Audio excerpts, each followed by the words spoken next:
Home Secretary, it's good to see you. Congratulations. Thank you, Kay. Thank you. Thanks for taking the time to join us. Supreme Court says Rwanda isn't a safe country.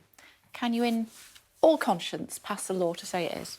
Well, the UNHCR, so the United Nations' own organisation for the management of refugees, has a relationship with Rwanda. Rwanda has hosted refugees on behalf of the UN. The UN has said they've said they have a positive relationship with Rwanda, and Rwanda is effective in the hosting of those refugees. So it's good enough for the United Nations.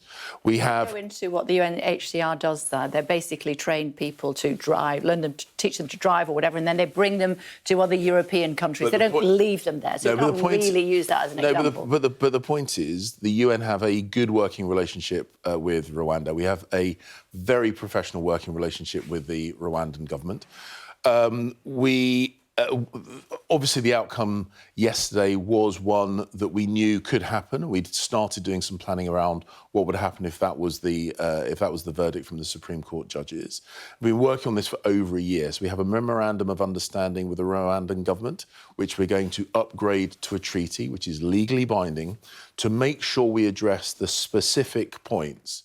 And I know there was a lot of talk in that judgment, and it's a 54-page judgment, but it boils down to a small number of very, very important points, which we're already in the process of addressing. The non-refoulement, which is a technical term for basically saying a country mustn't re-deport someone to a dangerous country. And we're working. So we're working on a legally binding treaty so that they don't. So that they can't. How will you monitor it? Well, we already have British officials in Rwanda. We have a fantastic team at the High Commission there, including Home Office officials. We've had a long-standing relationship with them. They want to work with us.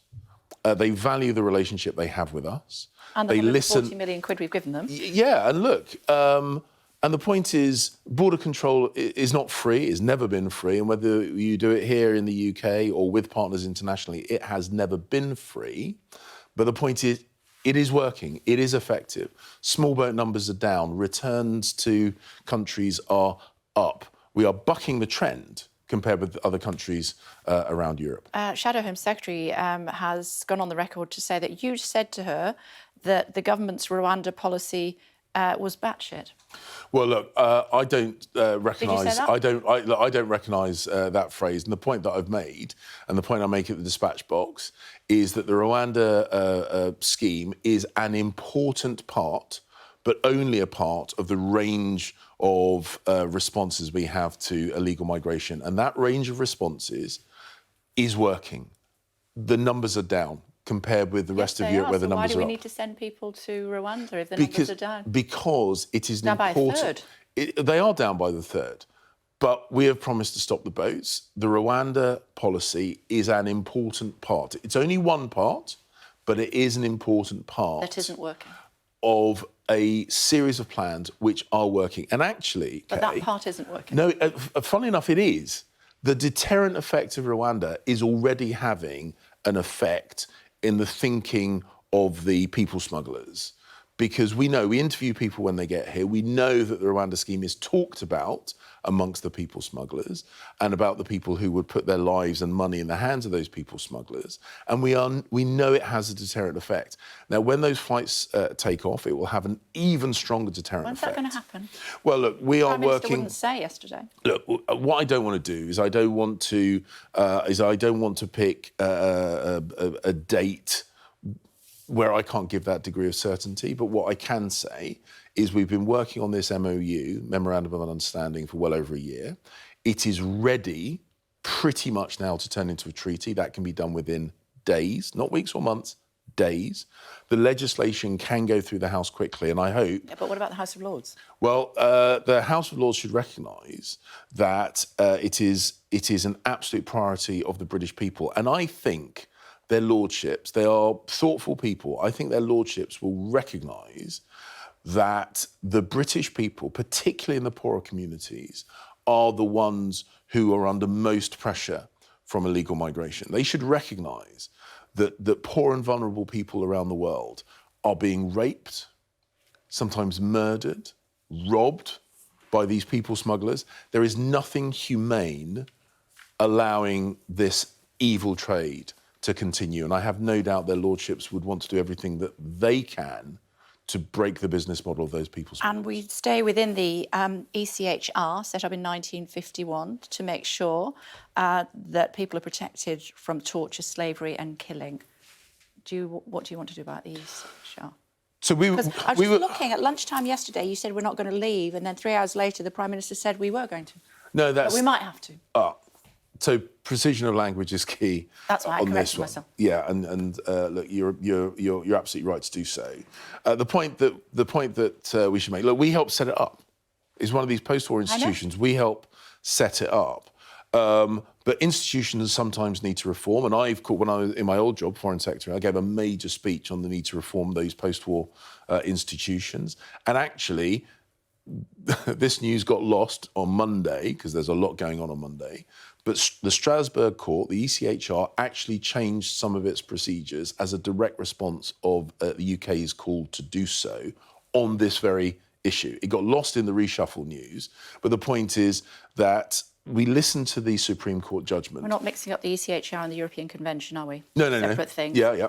But the point being, the Supreme Court judges yesterday told us what we needed to fix to make our policy completely lawful. There was many elements of it which they said were fine, lawful. The concept of a third country doing our asylum claims has already been found to be lawful. They also said Rwanda isn't safe.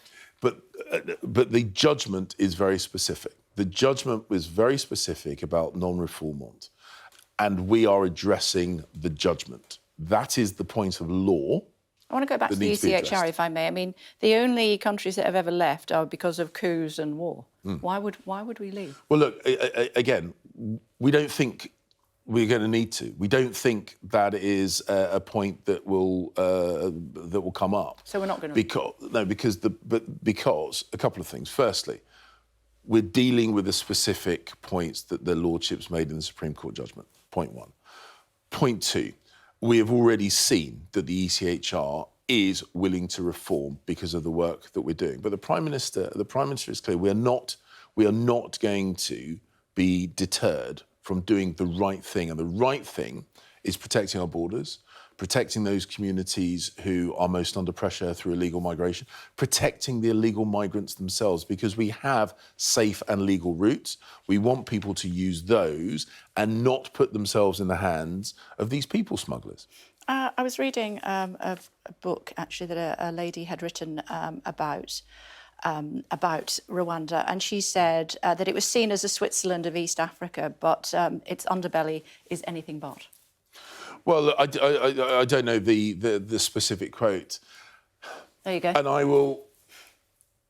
Okay, I don't. I'm not familiar with her work. I'm not going to debate that. Look, Rwanda is a country that has gone through miraculous transformation. It had since its genocide in the early 90s. Yes, it absolutely did. And like a lot of countries, it has been on a lightning-fast reform programme. I'm not suggesting the author that you're quoting does this, but I have detected basically some very lazy attitudes because it is an African country. To be perfectly honest with you, no, I'm not suggesting that you or the author are doing this, but look, I'm telling you, and you can pull a face, Kate. Yeah, I'm telling you. That the Supreme Court says it's not safe. But some people... Why are they wrong and you're right? But some people, when the idea of someone going to Africa is mentioned, it's all a little bit... The Supreme Court says that Rwanda is not safe. No, the Supreme Court's decision, and that's what we're based on, the Supreme Court's decision we are addressing. And as I say, the UNHCR works with Rwanda. They have a relationship with Rwanda, which is actually not as legally strong as the treaty that we're going to be signing with Rwanda. Will the flights go by the spring? We are absolutely determined to get the flights. The precise dates will depend on a number of things. We're absolutely determined to get these flights, to have that deterrent effect, to have another string to our bow on what is actually, when it comes to tackling illegal migration, one of Europe's success story countries, that's us. We're out of time. What was your top tip to Lord Cameron? Drink water on the airplanes, try and get as much sleep as you can. Very good. Thank you very much indeed for joining us.